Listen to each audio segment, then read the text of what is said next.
مسائل کو اکٹھا کرتے اور لکھواتے، اور اس وقت امام اعظم نے 12,71,000 مسائل کو کتابی شکل میں لکھوایا تھا۔ سبحان اللہ، اتنے مسائل کو امام اعظم ابو حنیفہ نے کتابی شکل دی، لکھوایا اپنے شاگردوں سے۔ اور ہم امام اعظم کو نہیں جانتے، ہم کہ بھئی ہم نہیں جانتے امام اعظم کون ہے، ہم تو ڈائریکٹ قرآن و حدیث کو سمجھنے والے لوگ ہیں۔ ہم امام اعظم کو نہیں، ہم تو قرآن و حدیث کو سمجھیں گے۔ ارے امام اعظم سے بہتر قرآن و حدیث سمجھ سکتے ہو؟ آج جو تم زکوٰۃ کے ہوں، نماز کے ہوں، یا حج کے ہوں کہ عمرہ کے ہوں، واجب ہو، فرض ہو، نوافل ہو، یہ تمام مسائل نکاح کے ہوں کہ طلاق کے ہوں، عسر کے ہوں، جتنے بھی مسائل آپ پوچھتے ہو، کوئی بھی عالم آپ جتنے مسائل یہ تمام پوچھتے ہو، آج علماء امام اعظم ابو حنیفہ کے انہی مسائل سے، وہ امام اعظم ابو حنیفہ کی کتابوں سے دیکھ کر کے آپ کو مسائل بتاتے ہیں۔ اگر آپ کو نہیں تو میں پوچھتا ہوں، یہ مائک کی بات آپ لے لو، آج مائک میں نماز پڑھی جاتی ہے کیا؟ آپ کی مسجد میں کتنے سال سے مائک ہے؟ اگر 20 30 40 50 سال پہلے جاؤ گے تو مسجدوں میں مائک سے نماز ہوتی تھی؟ قرآن میں مائک کا ذکر ملے گا؟ حدیث میں مائک کا ذکر ملے گا؟ نہیں نا۔ تو پھر مائک سے نماز ہوگی یا نہیں ہوگی، اسے کس حدیث سے ثابت کرو گے؟ وہ لوگ جو صرف حدیث کو مانتے ہیں، وہ جو صرف قرآن کو مانتے ہیں، امام اعظم کی تقلید کو ناجائز کہتے ہیں، وہ مجھے بتائیں کہاں سے یہ مسائل ثابت کرو گے؟ نہیں کر سکتے۔ ہم نے غلط نظریہ بنایا ہے۔ میرے عزیزوں، آپ کو امام اعظم ابو حنیفہ کی تقلید کیے بغیر کوئی چارہ ہی نہیں ہے۔ یہی امام اعظم ابو حنیفہ ہیں کہ جنہوں نے فقہ حنفی کو مرتب کیا، اور جس نے اتنے مسائل کو لا کر کے امت محمدیہ کے ہاتھوں میں دیا ہے، اسی کو آج دنیا امام اعظم ابو حنیفہ کے نام سے جانتی ہے۔ یہ امام اعظم ابو حنیفہ ہیں، لیکن ہم نے امام اعظم ابو حنیفہ کے مناقب کو نہیں پڑھا۔ انہوں نے دین کی کیا خدمتیں کی ہیں، ہم نے اس کی طرف کبھی توجہ نہیں کیا۔ یہی وجہ ہے ایک مرتبہ امام اعظم ابو حنیفہ نے خواب دیکھا۔ کیا دیکھا؟ کہ حضور صلی اللہ علیہ وسلم کی قبر میں حضور کا جسم بکھرا ہوا پڑا۔ کیا خواب دیکھا؟ امام اعظم نے خواب دیکھا کہ حضور صلی اللہ علیہ وسلم کا جسم آپ کی قبر انور میں بکھرا ہوا پڑا، یوں کہیں کہ آپ کی ہڈیاں بکھری ہوئی پڑی ہیں۔ امام اعظم اتنے حیران ہوئے، بالکل پریشان ہو گئے کہ یا اللہ یہ کیا ہے؟ چونکہ حدیث و قرآن میں تو آیا کہ نبیوں کے جسم کو مٹی نہیں کھا سکتی، آپ کے جسم سلامت رہتے ہیں مٹی کے اندر، اور میں خواب میں کیا دیکھ رہا ہوں؟ بہت پریشان ہوئے امام اعظم۔ لیکن اس وقت ایک بہت بڑے تابعی بزرگ تھے جن کو علامہ سیرین کہا جاتا ہے۔ آپ نے 500 صحابہ سے ملاقات کی ہے، سبحان اللہ۔ علامہ سیرین نے 500 صحابہ سے ملاقات کی۔ آپ نے ان کی بارگاہ میں یہ خواب بھیجا اپنے ایک شاگرد کو، اور کہا کہ یہ مت بتانا کہ میں نے تجھ کو بتایا ہے، بلکہ ویسے ہی جا کر کے پوچھنا اس خواب کا کیا مطلب ہو سکتا ہے۔ وہ شخص علامہ سیرین کی بارگاہ میں گیا اور جا کر کے کہتا، حضور یہ خواب دیکھا ہے، بڑا پریشان ہوں، اس خواب کا کیا معاملہ ہے، تھوڑا بیان فرمائیں۔ علامہ سیرین دیکھ کر کے مسکرائے، یہ بتا خواب دیکھا کس نے ہے؟ چونکہ تیری بس کی نہیں کہ اتنا بڑا خواب دیکھ لیں، یہ ایرے غیرے کا کام نہیں۔ اسے اگر دیکھا ہے تو اگر اس خواب کو کسی نے دیکھا ہے تو اس کو وہی دیکھ سکتا ہے جو آگے چل کر دنیا کا امام بننے والا ہے۔ کہا جس نے خواب دیکھا اسی کو بھیج۔ امام اعظم بارگاہ میں آئے، آ کر کے کہا سلام عرض کیا، حضور یہ معاملہ ہے، میں نے خواب دیکھا ہے۔ کہا امام اعظم نے جب یہ کہا نا میں نے خواب دیکھا ہے، وقت کے علامہ سیرین نے امام اعظم کی پیشانی کو چوما اور چوم کر کے کہا کہ مبارک ہوا امام اعظم، تو نے جو حضور کی ہڈیوں کو بکھرا ہوا خواب میں دیکھا، حضور کا جسم جو بکھرا ہوا تجھے خواب کی شکل میں نظر آیا ہے، اس خواب کا مطلب یہ ہے تو نے حضور کے بکھرے ہوئے دین کو اکٹھا کر کے امت محمدیہ کے سامنے پیش کر دیا ہے۔ سبحان اللہ۔ یہ امام اعظم ابو حنیفہ ہیں کہ جن کو خواب میں بھی اگر کوئی چیز نظر آئے تو اس میں بھی کسی واقعے کی طرف، کسی حقیقت کی طرف اشارہ ہوا کرتا ہے۔ آج ہم بھی تو خواب دیکھتے ہیں، ہمیں پتہ ہی نہیں ہم خواب میں کہاں کہاں اڑ جاتے ہیں، لیکن یہ اللہ کے ولیوں اور اللہ والوں کے خواب ہوا کرتے ہیں کہ جن کے خواب جھوٹے نہیں ہوتے، اللہ تعالیٰ ان سے دین کا کام لینا چاہتا ہے۔ آپ دیکھتے ہیں کوئی کہاں باندھتا ہے ہاتھ، کوئی نماز میں آمین زور سے کہتا، کوئی کچھ کرتا، کوئی کچھ کرتا ہے، سب اپنے نفس کی پیروی کرتے ہیں۔ ہم نے امام اعظم ابو حنیفہ کے دامن کو چھوڑا، ورنہ اگر امام اعظم ابو حنیفہ کے دامن کو آج بھی پکڑ لیا جائے تو وہی دین ہے جو صحابہ نے ہم تک پہنچایا تھا۔ امام اعظم ابو حنیفہ رضی اللہ تعالی عنہ، حضور صلی اللہ، یہاں ایک بات اور میں آپ کو بتاؤں، کچھ لوگ کہتے ہیں کہ خود سے قرآن و حدیث کو سمجھنے کی کوشش کرو۔ آج کچھ لوگ، ایک ایسی جماعت پیدا ہو گئی جو یہ کہتی ہے کہ قرآن و حدیث کو خود سمجھو، خود قرآن کو سمجھو، خود پڑھو، خود حدیث سمجھو، خود پڑھو۔ امام اعظم ابو حنیفہ کے بارے میں نے بتایا 80 ہجری میں پیدا ہوا، یہ بات بڑی توجہ کے سننے کے لائق ہے۔ کیا فرمایا؟ 80 ہجری میں امام اعظم پیدا ہوئے، اور آخری صحابی کی جو تاریخ ہے وہ 120 ہجری سے آگے نہیں جاتی، یعنی صحابیت جو ختم ہو گئی وہ 120 ہجری میں ختم ہو گئی، اور امام اعظم 80 ہجری میں پیدا ہوئے۔ تو 80 ہجری میں اگر امام اعظم پیدا ہوئے اور 120 ہجری میں صحابہ کی تاریخ ختم ہوئی، تو حضور امام اعظم نے کتنے صحابہ کا زمانہ پایا؟ 40 سال نا۔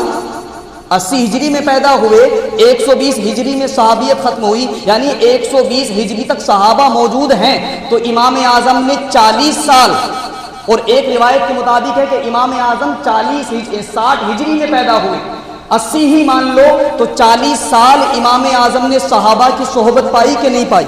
40 سال امام اعظم نے صحابہ کا زمانہ پایا، اور تاریخ میں یہ بھی آیا کہ امام اعظم 40 صحابہ سے ملے ہیں، ایک میں آیا 20 سے ملے ہیں، ایک میں آیا 4 صحابہ سے امام اعظم نے ملاقات کی۔ ہم کہتے ہیں مانو صرف ایک سے ملاقات کی، آپ چھوڑ دو سب کو، ایک صحابی سے ملاقات کی۔ مجھے بتائیں اگر کوئی شخص ایک صحابی سے مل لے تو وہ تابعی ہوگا کہ نہیں ہوگا؟ صحابی کسے کہتے ہیں؟ اس نے نا جس نے ایمان کی حالت میں حضور کو دیکھا اور ایمان کی حالت میں اس دنیا سے چلے گئے، اور تابعی وہ جس نے ایمان کی حالت میں صحابی کو دیکھا ہو اور ایمان کی حالت میں دنیا سے چلے گئے ہوں۔ تو اگر کسی شخص نے ایک صحابی کو دیکھا تو وہ تابعی ہوئے کہ نہیں ہوئے؟ ہوئے نا۔ حضور فرماتے ہیں کہ جس نے مجھے دیکھا یا مجھے دیکھنے والے کو دیکھا، جہنم کی آگ اس پر کوئی اثر نہیں کر سکتی ہے۔ سبحان اللہ۔ تو اس کا مطلب یہ ہوا امام اعظم پر جہنم کی آگ۔ اب یہاں سمجھنے کی بات ہے کہ جس نے صحابہ کی صحبت پائی ہو، صحابہ سے دین سیکھا ہو، وہ جھوٹا یا غلط ہو سکتا ہے، یا آج جو یہ کہے کہ بھئی ڈائریکٹ قرآن و حدیث کو سمجھو، وہ جھوٹا ہو سکتا ہے۔ خود فیصلہ کرو، امام اعظم ابو حنیفہ کی مانو گے، یا آج وہ مولوی جو یہ کہہ رہا کہ ڈائریکٹ قرآن کو سمجھو، وہ سمجھا قرآن کو، یا وہ جس نے صحابہ سے دین سیکھا؟ میرے عزیز کہنا پڑے گا امام اعظم ابو حنیفہ کا زمانہ صحابہ اور حضور کے زمانے سے قریب ہے، انہوں نے دین کو سمجھا ہے، اور صحیح معنی میں دین کیا ہے وہ ہم تک پہنچایا۔ تو ہمیں امام اعظم ابو حنیفہ کو سمجھنا۔ لیکن کچھ لوگ یہ کہتے ہیں کہ نہیں بھائی ان کی کیا ضرورت ہے، تقلید کی کوئی ضرورت نہیں۔ اگر تقلید کرنے کی ضرورت تھی تو صحابہ نے کس کی تقلید کی ہے؟ صحابہ تو کسی کے مقلد نہیں ہوئے۔ تقلید مقلد سمجھ رہے ہو نا، یہ نہیں؟ تو صحابہ کسی کے مقلد کیوں نہیں ہوئے؟ تو میں ان سے آپ پوچھو صحابہ تقلید کرتے کس کی؟ تقلید کس مسائل میں کی جاتی ہے؟ کیوں کی جاتی ہے؟ تقلید کا مطلب یہی ہوتا ہے نا کہ وہ مسائل جو قرآن و حدیث سے صاف طور پر ثابت نہیں ہیں، ان مسائل کو امام اعظم نے ہمیں سمجھا کر دیا ہے۔ چونکہ میں نے جب مائک کی مثال دی تھی، چونکہ ساری چیزیں قرآن و حدیث میں صاف طور پر نہیں لکھی ہیں، زمانے کے بدلنے سے مسائل بدلتے ہیں۔ امام اعظم ابو حنیفہ کے سامنے بہت سے وہ مسائل آئے کہ جو قرآن و حدیث میں صاف طور پر نہیں تھے، جن کا ذکر ڈائریکٹ قرآن میں نہیں تھا، جن کا ذکر ڈائریکٹ حدیث میں نہیں تھا۔ پھر ان مسائل کو کیسے بیان کیا جاتا؟ کون سمجھنے والا تھا جو قرآن کو سمجھ سکتا؟ کون تھا جو بغیر قرآن و حدیث کے مسائل بیان کر سکتا تھا؟ اسی لیے امام اعظم پر اللہ کا خاص فضل تھا، اللہ نے وہ علم امام اعظم ابو حنیفہ کو دیا کہ پہلے قرآن میں مسائل کو ڈھونڈا، اگر قرآن میں نظر نہیں آیا پھر حدیث کی طرف گئے، لیکن پھر جب حدیث میں بھی وہ مسئلہ نہیں آیا تو امام اعظم نے خود اجتہاد کیا، قرآن و حدیث کو سامنے رکھ کر کے مسائل بیان کر کے لوگوں کو دیے ہیں، لیکن آج ایک جماعت یہ کہتی ہے کہ جو امام اعظم نے مسائل دیے ہیں وہ مت مانو، اس لیے کہ امام اعظم معصوم تھوڑے ہی تھے کہ ان سے خطا نہیں ہو سکتی ہے معصوم۔ تو معصوم ہے؟ ارے معصوم تو تو بھی نہیں میرے بھائی۔ یہاں مسئلہ معصوم ہونے یا نہ ہونے کا نہیں ہے، یہاں مسئلہ معصومیت کا ہے ہی نہیں، یہاں مسئلہ ہے اہلیت کا۔ امام اعظم بالاجماع اس بات کے اہل تھے اور تو بالاجماع اس کا نا اہل ہے۔ ایسے ایسے لوگ بھی پیدا ہو گئے جو امام اعظم پر طعن کرتے ہیں۔ ارے امام اعظم تو چھوڑو، صحابیت کو لوگ نہیں چھوڑتے، لیکن یہاں عقل رکھنا چاہیے، سوچنا چاہیے کہ یار جس نے تابعی گزرا، جس نے صحابہ کا زمانہ پایا، وہ تو غلط ہو سکتا ہے، لیکن آج جو یہ کہے کہ بھئی ڈائریکٹ سمجھو، میں برا مت ماننا، آپ میں سے اکثر کیا سارے وہ لوگ ہوں گے جو کوئی نہ کوئی تجارت کرتے ہیں، جو لوگ کہتے ہیں نا ڈائریکٹ سمجھو، حدیث کو سمجھو، قرآن کو سمجھو۔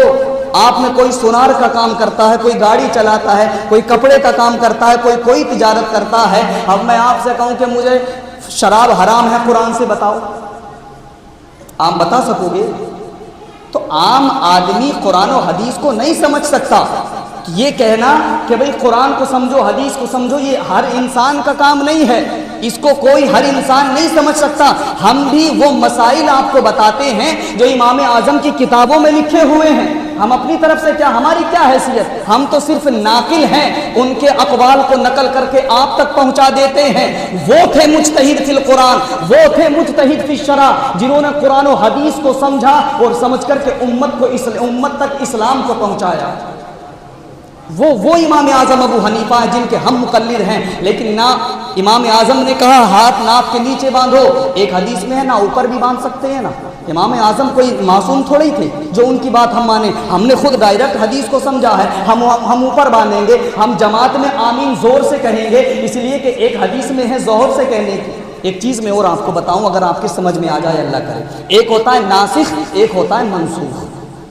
یہ ایک اسلام کا قانون ہے، شریعت کا قانون ہے، اس ناسخ اور منسوخ۔ ایک صحابی رسول کسی دوسرے دیش سے حضور کے پاس آئے اور انہوں نے دیکھا کہ حضور صلی اللہ علیہ وسلم نماز پڑھتے ہوئے نماز میں زور سے آمین کہہ رہے ہیں۔ فور ایگزامپل، کیا دوسرے دیش سے آئے اور دیکھا کہ حضور زور سے نماز میں آمین کہہ رہے ہیں۔ اب انہوں نے دیکھا کہ حضور کا عمل ہے وہ چلے گئے، لیکن بعد میں حضور نے اسے چھوڑ دیا۔ یہ حدیث اس تک پہنچی ہے یا نہیں پہنچی؟ وہ تو چلے گئے، اس وقت ٹیلی فون کا زمانہ تو نہیں تھا نا، کیا حضور بتا دیجئے وہی عمل ہے یا کوئی دوسرا آ گیا؟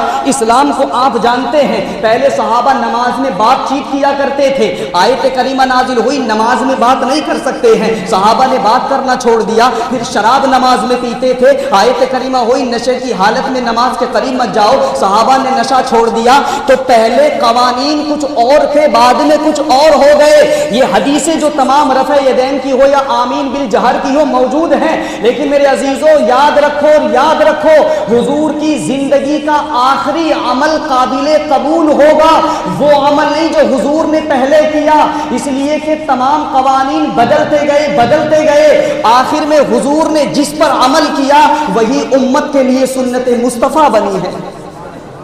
آپ حضور کی ہر حدیث پر عمل نہیں کر سکتے یا کر سکتے ہو؟ کچھ لوگ ہیں نا جو حدیث ہم حدیث پہ عمل کرتے ہیں، تو کیا ہر کوئی حدیث پر عمل کر سکتا ہے؟ حضور نے 7 شادیاں کی تھی، کیا کوئی کر سکتا ہے؟ حضور کئی دن تک نہیں کھاتے تھے پیتے تھے، کوئی ہے جو رہ سکتا ہے؟ تو حضور کی ہر حدیث پر عمل کرنا یہ ممکن ہی نہیں، ہاں حضور کی ہر سنت پر عمل ہو یہ ممکن ہے۔ اسی لیے حضور نے فرمایا علیکم بسنتی و سنت الخلفاء الراشدین، تم پر لازم ہے کہ میری سنت کو پکڑو اور میرے خلفاء کی سنت کو پکڑو۔ یہ نہیں ملے گا قرآن و حدیث میں کہ یا حضور نے فرمایا ہو کہ میری ہر حدیث پر عمل کرو۔ حضور نے فرمایا میری سنت پر عمل کرو، اور سنت پر عمل کرنے والی جماعت ہی کو جماعت اہل سنت کہا جاتا ہے۔ میرے عزیزو ہمیں سمجھنا ہے، ہر انسان ڈائریکٹ قرآن کو نہیں سمجھ سکتا، ہمیں ضرورت پڑے گی امام اعظم ابو حنیفہ کی تقلید کی، ہمیں دیکھنا پڑے گا امام اعظم ابو حنیفہ نے ہمیں کیا کانسیپٹ دیا ہے دین کا۔ آج ہم اسی میں برگلائے ہوئے ہیں، جس کا دل میں جو آتا ہے وہ کر لیتا ہے۔ ابھی اپنی جماعت نماز میں بھی کچھ لوگوں کی، سب کی تو نہیں، کچھ کی آواز جماعت میں اتنی زور سے آتی ہے پوری مسجد میں آواز آمین کی گونجتی ہے۔ آمین کہو، حضور نے فرمائی ہے، صحابہ نے کہا، لیکن اتنی زور سے نہیں کہ پوری مسجد میں آواز آئے۔ آپ خود سن لو، اتنی آواز کافی۔ پھر آپ کو کہاں سے کیا سیکھا ہے آپ نے؟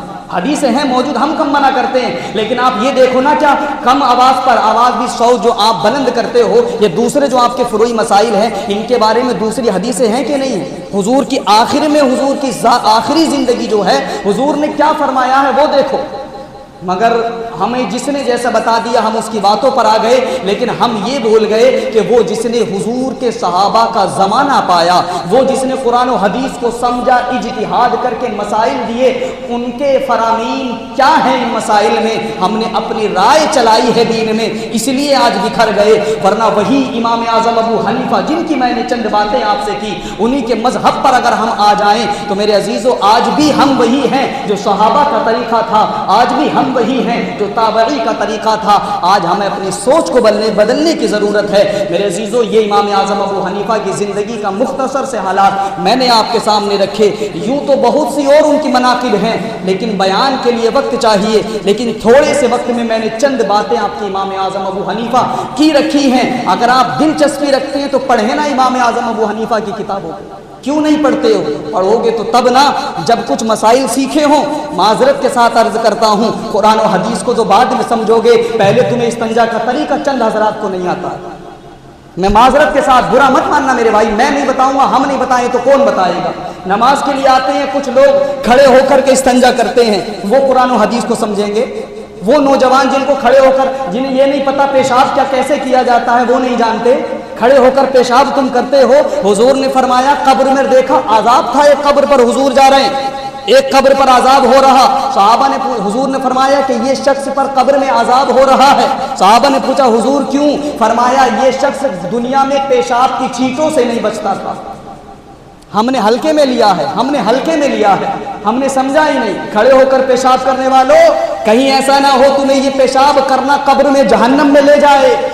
سیکھو، دین کو سمجھو، اپنی رائے دین میں مت چلاؤ، اور پیشاب کرنے کا طریقہ سیکھو، اسلام کے طریقے سیکھو۔ حضور نے، اللہ نے قرآن میں فرمایا، لقد کان لکم فی رسول اللہ اسوۃ حسنہ۔ حضور کی پوری زندگی مسلمانوں کے لیے نہیں بلکہ پوری دنیا کے لیے ایک نمونہ ہے۔ بس ضرورت ہے ہمیں سمجھنے کی، ضرورت ہے ہمیں پڑھنے کی۔ اللہ تعالیٰ سے دعا ہے جو کچھ بیان کیا سب سے پہلے مجھے، پھر آپ کو ان چند باتوں پر عمل کرنے کی مولا توفیق عطا فرمائے۔